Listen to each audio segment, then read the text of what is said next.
الرحمن الرحیم۔ السلام علیکم، میرے چینل میں آپ کا استقبال ہے۔ آج کی یہ ویڈیو 9ویں کلاس کی کتاب جان پہچان کا سبق number 12 lesson 12 red cross society. تو آج کے سبق میں ہم ریڈ کراس سوسائٹی کے بارے میں پڑھیں گے۔ جوڑ کا لال نشان آپ نے اکثر دیکھا ہوگا۔ کیا آپ نے کبھی غور کیا ہے کہ یہ نشان کس طرح ڈاکٹروں کے لیے مخصوص ہو گیا؟ اور یہ بھی جاننا مناسب ہوگا کہ کس طرح کسی ایک شخص کے ذہن میں خدمت خلق کا جذبہ ادارے کی شکل میں بدل جاتا ہے۔ خدمت خلق یعنی کہ سوشل سروس کے مطلب ایک جذبہ، ایک ایموشن ابھرا تھا کسی شخص میں، جو ایک مطلب آرگنائزیشن کی شکل میں بدل گیا ہے نا، اور بڑھتے بڑھتے دنیا کے ہر گوشے میں پھیل جاتا ہے۔ آج ریڈ کراس سوسائٹی صرف علاج کا ادارہ نہیں بلکہ انسانی ہمدردی اور خدمت کا سب سے بڑا عوامی مورچہ بھی ہے۔ آئیے اس سوسائٹی اور اس کے قائم کرنے والے کے بارے میں بعض معلومات حاصل کریں۔ 100 سال پہلے کی بات ہے۔ اٹلی کے ایک چھوٹے شہر سلفرینو پر آسٹریا کی طاقتور فوج کا قبضہ تھا۔ فرانس نے اپنے دوست ممالک کی مدد سے آسٹریا کی فوج پر حملہ کر دیا۔ بڑی خونریز لڑائی ہوئی۔ خونریز لڑائی یعنی بھیانک خون بہنے والی لڑائی۔ صرف 15 گھنٹے کی لڑائی کے نتیجے میں دونوں طرف کے 40,000 سپاہی زخمی ہو چکے تھے۔ پورا میدان جنگ لاشوں اور زخمیوں سے اٹا پڑا تھا یعنی بھرا پڑا تھا۔ لڑائی بند ہونے کی وجہ سے بظاہر کوئی آثار نظر نہ آتے تھے، لیکن بارش اور ہوا کا ایک طوفان آیا اور اس رحمت خداوندی نے فریقین کو جنگ بند کرنے پر مجبور کر دیا۔ یعنی لڑائی بند ہونے کا کوئی آثار نظر نہیں آ رہا تھا، لیکن بارش ہونے کی وجہ سے دونوں کو جنگ بند کرنا مجبوری میں ہے نا، بند کرنا پڑا۔ انہی دنوں سلفرینو میں فرانس کے کسی بینک کا ایک عہدیدار جین ہنری ڈونان بھی موجود تھا۔ وہ شہنشاہ فرانس نپولین سے ملنے خاص سلفرینو گیا تھا۔ ڈونان کو الجزائر میں اپنے کیمپوں میں پانی کا معقول بندوبست کرنا تھا۔ معقول یعنی صحیح طرح سے انتظام۔ اسی لیے وہ نپولین سے مل کر خاص سہولتیں حاصل کرنا چاہتا تھا، لیکن ڈونان نے جب جنگ کی ان تباہ کاریوں کو دیکھا تو وہ اپنا کام بھول بیٹھا۔ ہزاروں سپاہیوں کو خاک و خون میں تڑپتا ہوا دیکھ کر اس کا دل رو پڑا۔ زمین آبپاشی بینک اب اسے کوئی چیز یاد نہ رہی۔ یعنی زمین پر آبپاشی کرنی تھی، یعنی پانی کا چھڑکاؤ وغیرہ کرنا تھا جس سے کہ زمین اپجاؤ بن جاتی ہے۔ تو ساری چیزیں وہ جو اپنی پرسنل چیزیں وہ بھول چکا۔ اب اس کے سامنے یہی مقصد تھا کہ وہ کسی طرح ان تڑپتے ہوئے زخمی سپاہیوں کی مدد کرے اور انہیں موت کے منہ سے بچائے۔ اسی مقصد کے لیے وہ فوراً سلفرینو کی سمت روانہ ہو گیا۔ وہاں اس کے قریب کے گاؤں کے لوگوں سے ملا، انہیں انسانیت بھائی چارے کا واسطہ دے کر اس بات پر راضی کیا کہ وہ زخمی سپاہیوں کی خبرگیری کرنے میں ان کا ہاتھ بٹائیں۔ ہم سب بھائی ہیں۔ ڈونان کے اس نعرے نے لوگوں کے دلوں میں محبت کا جذبہ پیدا کر دیا۔ 300 افراد اکٹھا ہوئے۔ بہت سی خواتین نے بھی اس کا ساتھ دیا۔ میدان جنگ میں ہزاروں زخمی سپاہی بھوک، پیاس اور درد کی تکلیف میں کراہتے نیم مردہ پڑے تھے۔ نیم مردہ یعنی آدھے زندہ اور آدھے مردہ حالت میں۔ ڈونان کے گروپ نے زخمیوں کی مرہم پٹی کی، ابتدائی طبی امداد بہم پہنچائی۔ ابتدائی طبی بہم امداد مطلب کہ فرسٹ ایڈ پہنچائی ان کو۔ زخمی سپاہیوں کو اکٹھا کر قریب کے دیہاتوں میں لے جایا گیا جہاں ان کا باقاعدہ علاج کیا گیا۔ لڑائی ختم ہو گئی، لیکن ڈونان کی بے چینی قائم رہی۔ اس نے جینوا میں دوبارہ اپنے کاروبار میں دلچسپی لینے کی کوشش کی، لیکن زخمی سپاہیوں کا دکھ اور تکلیف وہ نہ بھول سکا۔ اب وہ ایک ایسی باقاعدہ تنظیم کا خواب دیکھنے لگا جو عالمی پیمانے پر زخمی سپاہیوں کی مدد کر سکے۔ سن 1861 میں اس نے سلفرینو کی یاد میں نامی ایک کتابچہ تیار کیا، کتابچہ یعنی چھوٹی کتاب تیار کیا، اور اس کی ہزاروں کاپیاں چھپوا کر یورپ میں تقسیم کروا دی۔ اس کتابچے نے یورپ میں ایک تہلکہ مچا دیا۔ جنگ کے بھیانک نتائج کو پڑھ کر باشعور طبقہ چونک پڑا اور سبھوں نے ایسی سوسائٹی کی ضرورت محسوس کی جو زخمی سپاہیوں کی مدد کے لیے منظم طریقے سے کچھ کر سکے۔ منظم یعنی ڈسپلن طریقے سے۔ ڈونان نے اپنے ساتھیوں کی مدد سے ایک کمیٹی بنائی۔ اس کمیٹی نے جینوا میں ایک کانفرنس بلوائی۔ ڈونان نے اس کی کامیابی کے لیے انتھک کوشش کی۔ وہ لوگوں سے ملتا، انہیں کانفرنس میں شامل ہونے کی دعوت دیتا اور اپنے مقصد میں کامیابی کے لیے ان کی مدد مانگتا۔ اس نے ہزاروں خطوط دنیا بھر میں بھیجے، اس کی مخالفت بھی ہوئی، لیکن وہ اپنی دھن کا پکا تھا۔ آخر اکتوبر 1863 میں کانفرنس ہوئی جس میں 17 ملکوں کے نمائندوں نے شرکت کی۔ جلسے میں سوسائٹی کے اغراض و مقاصد پر غور کیا گیا۔ اس کے بعد جینوا کی دوسری میٹنگ میں ایک تجویز منظور ہوئی، ایک عالمی قانون بنایا گیا اور آج تک اس قانون کی پابندی ہوتی ہے۔ اس طرح ریڈ کراس سوسائٹی وجود میں آئی۔ 1864 سے ریڈ کراس کے افراد کو اسی نشان سے پہچانا جانے لگا۔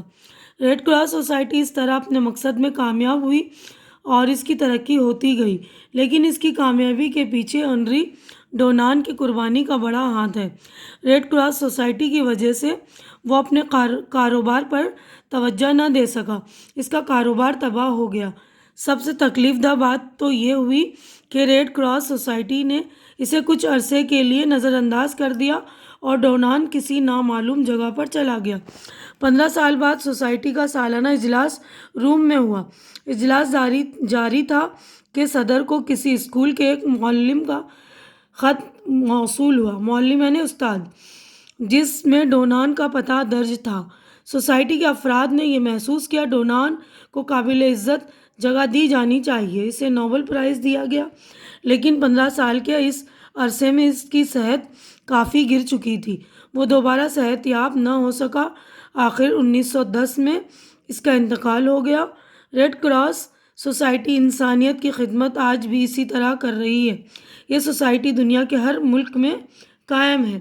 کہیں سیلاب آ جائے، قدرتی آفات میں انسانی زندگی کا نقصان ہو جائے یا قتل و خون کے واقعات ہوں، ہر جگہ ریڈ کراس سوسائٹی کی شاخیں انسانی خدمت کا اعلیٰ ترین نمونہ پیش کرتی ہیں۔ تو دیکھیے آپ کو سمجھ میں آ گیا ہوگا ریڈ کراس سوسائٹی کے مقاصد کیا تھے، لوگوں کی بھلائی کرنا ہے نا۔ تو آج بھی جو یہ کام کر رہی ہیں۔ تو یہاں پر ہمارا چیپٹر جو ہے مکمل ہو گیا۔ اب یہاں پر ہماری مشق ہو رہی ہے اسٹارٹ۔ مشق یعنی ایکسرسائز۔ یہاں پر دیکھیے معنی یاد کیجیے، یہاں الفاظ ہیں، یہ معنی میں پڑھ رہی ہوں، آپ دیکھ لیں گے۔ مخصوص، خاص، خون ریز، خون بہانے والا، اٹا پڑنا، بھرا ہونا، معقول، مناسب، رحمت خداوندی، خدا کی رحمت،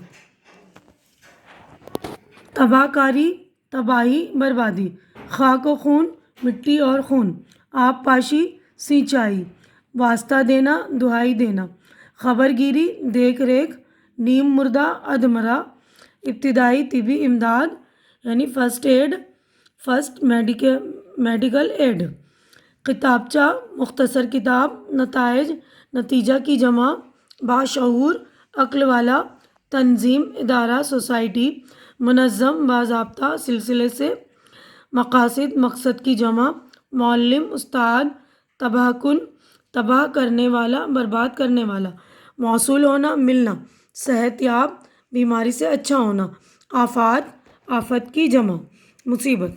غور کیجئے، یہ جو ہے چیپٹر سے متعلق ہے۔ خدمت خلق کو اپنی زندگی میں مشن بنا لینا بڑا کام ہے۔ ذاتی نقصانات کے باوجود ڈونان نے دنیا کے لیے جو نمایاں کام کیے، ایسے کاموں کی زیادہ مثال نہیں ملتی۔ ایسے لوگ قابل قدر ہوتے ہیں، یعنی ایسے لوگ جو اپنا تو ذاتی نقصان کروا دیتے ہیں لیکن قوم کی بھلائی کے بارے میں سوچتے ہیں، وہ لوگ قابل قدر ہوتے ہیں۔ ڈونان نے ایک چھوٹے سے شہر جس کام کی بنیاد رکھی وہ پوری دنیا میں پھیلا۔ اس کا پیغام آج ہر خاص و عام جانتا ہے۔ تو اب دیکھیے سوچیے اور بتائیے، یہاں پہ ہمارے سوالات شروع ہو گئے، 4 سوالات ہیں، اس کے جوابات میں نے آپ لوگوں کے لیے ریڈی کر دیے، آپ دیکھ لیں گے۔ پہلا سوال میں پڑھ رہی ہوں۔ ہنری ڈونان نیپولین سے کس مقصد سے ملنے گیا؟ تو آپ جواب دیکھ لیجئے۔ ہنری ڈونان فرانس کے شہنشاہ نیپولین سے ملنے گیا تھا تاکہ الجزائر میں اپنے کیمپوں میں پانی کا معقول بندوبست کر سکے۔ اس سلسلے میں وہ نیپولین سے خاص سہولتیں حاصل کرنا چاہتا تھا۔ دوسرا سوال ہے، ڈونان کو ریڈ کراس سوسائٹی قائم کرنے کا خیال کیوں پیدا ہوا؟ جواب، سلفرینو میں ڈونان نے تقریباً 40,000 زخمی سپاہیوں کو دیکھا جو بھوک، پیاس اور زخموں کی تکلیف سے کرا رہے تھے۔ یہ منظر دیکھ کر اسے خیال آیا کہ عالمی پیمانے پر ایک ایسی تنظیم بنائی جائے جو میدان جنگ میں زخمی ہونے والے سپاہیوں کی مدد کر سکے۔ تیسرا سوال ہے، ریڈ کراس سوسائٹی کے مقاصد کیا ہیں؟ یعنی اس کا مقصد کیا ہے؟ ریڈ کراس سوسائٹی دنیا کے ہر ملک میں قائم ہے۔ اس کا مقصد انسانیت کی خدمت کرنا۔